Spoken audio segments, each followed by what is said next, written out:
Vladimir Putin states, I will manage to save the whole world because I have the power and support of the Lord. That's all I need, he says. Something is wrong with this man's mind.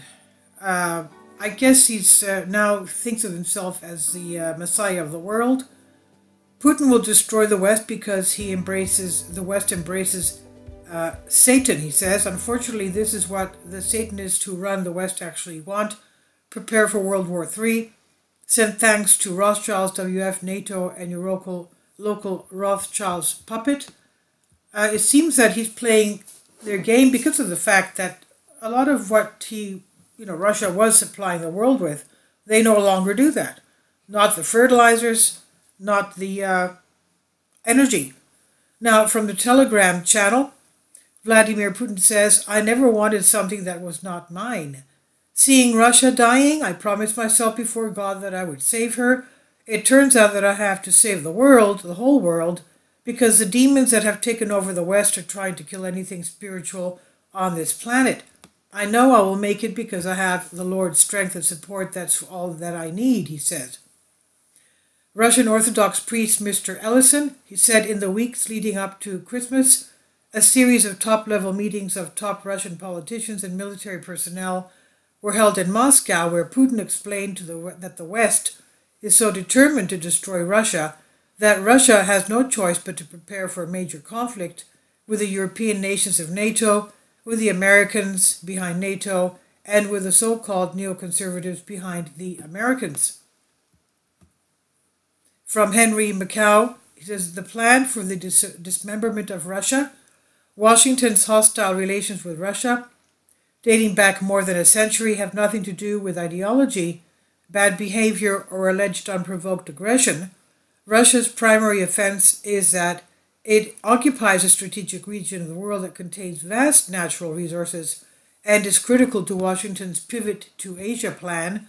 Russia's real crime is that its very existence is a threat to the globalist plan to spread American military bases across Central Asia, encircle China, and become the regional hegemon in the world's most prosperous and populous region. I want to talk to you about an aspect, he says, that makes me think it's the fact that the Cold War really never ended, because, after all, Russia never surrendered. When Putin invaded Crimea in 2014, he was excluded from the G8. In addition, NATO has deployed troops in the Baltic region to demonstrate its readiness to intervene.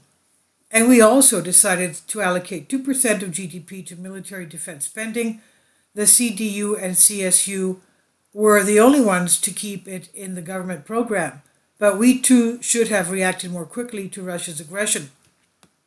The 2014 Minsk agreements were an attempt to buy Ukraine time.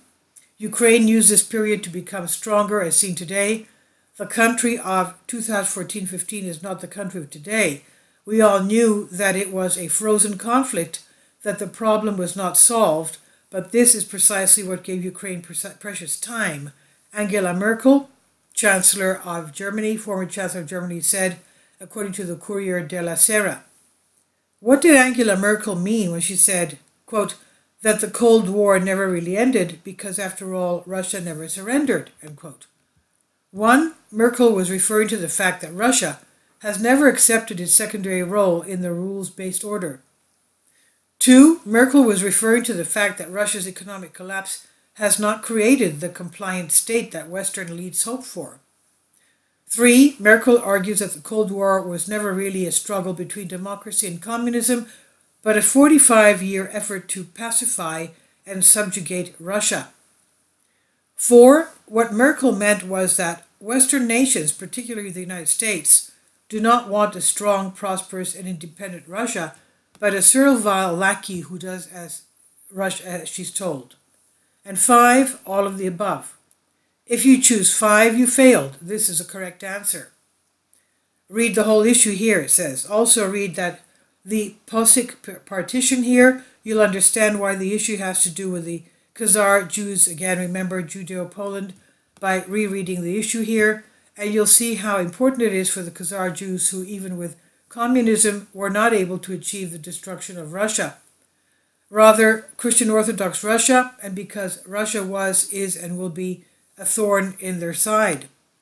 The goal of our enemies is to weaken and disintegrate our country. It has been happening for centuries. They believe that our country is too big and a threat to them, so it must be weakened and divided. For our part, we have always taken a different approach. We always wanted to be part of the so-called civilized Western world, and after the collapse of the Soviet Union, we thought we would finally be part of it, part of this world, but as it turned out, we were not welcome despite our efforts. Our efforts to become a part of this world were rejected. Instead, they did everything they could, including helping terrorists in the Caucasus, to finish off Russia and break up the Russian Federation, Vladimir Putin states. This is from the Pelasgian, and I've translated for you from a Greek article. Please leave your comments, and thank you for your support.